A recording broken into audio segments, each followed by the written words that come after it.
So Simon, pre-season's now done. Had plenty of different tests and a lot of time to build your squad. How have you found the period? Yeah, it's been good. I think we've got the right balance over the last 6 weeks of getting the players physically ready for it, mentally ready as well. And I think now, like every other manager, player, supporter up and down the country, everybody's now ready for that first game of the season. So players have been very receptacle to everything I've asked them to do, what the fitness coach has asked them to do, physically, mentally as well, because it is a challenging in time. You're doing double sessions, sometimes triple sessions as well. So we're at a point now where I think we're in a good place. Of course, there's a long season ahead of us, but I'm pleased with what we've done, recruitment-wise, football-wise, spirit-wise, in terms of togetherness off the pitch as well for all the staff and the players. So, yeah, happy to go and ready for the all to start now. The long road of the National League season. You've had the position of being able to bring in a lot of new faces. It always feels like a new look Hartlepool. How have you gone about trying to make not only the club but the environment in the playing staff yours? Yeah, look, when you're given a bit of a clean canvas to start from recruitment wise, with me needing a lot of players, it's class. It's good for a manager to do that, because you're not left with sort of players from last year that maybe don't fit into how you play. Some maybe have a little bit of negative baggage from what's happened over the last couple of seasons. So you've ultimately getting that opportunity to have a free reign of who you're wanting to bring in. And with Joe Monks, he understood what type of player that I was looking to bring in and how I wanted to play. And we've managed to bring in and attract some very good players to this football club. It's a squad game. It's going to be tough, because I know Saturday when I name the team, there'll be 11 lads who like me, 7 think I'm okay because they're on the bench. There'll be a few others that are left behind that are not happy, but that's part of football, and we've all got to accept that. So it's a long season. We're all going to be required to. They're all going to be required, should I say, to prove that we're putting a squad together capable of challenging for promotion this year. And how would you say the boys have got on, not only for the ones that have stayed, the returning faces, and also the brand new players coming into the club? Well, again, when you're recruiting players, you don't just know about the footballing ability, it's about the sort of personalities and the characteristics as well. And the lads left behind were good lads as well, that have helped the new players settle in very quickly.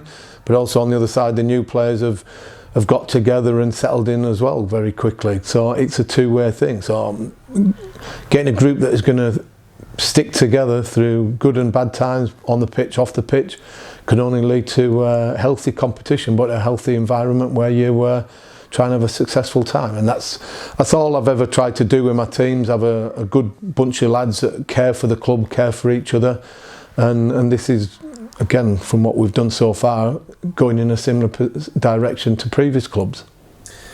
This pre-season's give almost every test possible: sun, rain, home, away, draw, loss, win.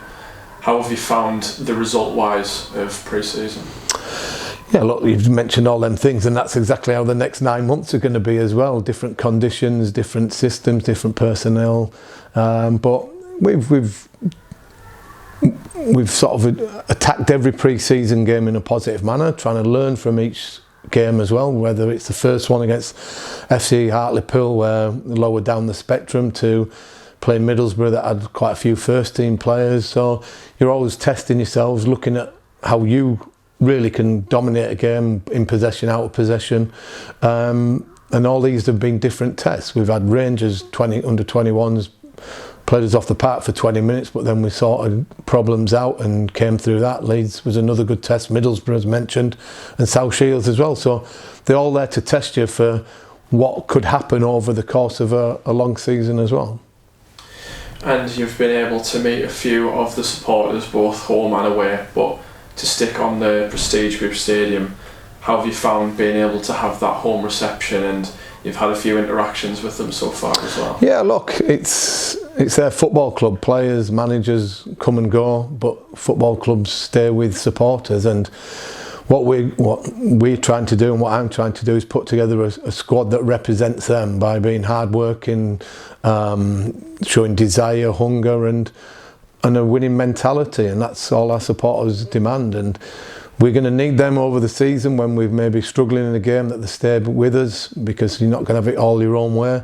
But we know that we've got to give them something to cheer about, whether it's a goal, a tackle, or a positive decision making by a player, that we all bounce off each other and that we all are on the same hymn sheet, all wanting the same thing. So even when we're having good times and bad times, we've all got to sort of remain level-headed a little bit, but also stick together, because we all ultimately want the same end result, and that's for us to be pushing promotion come the end of the season.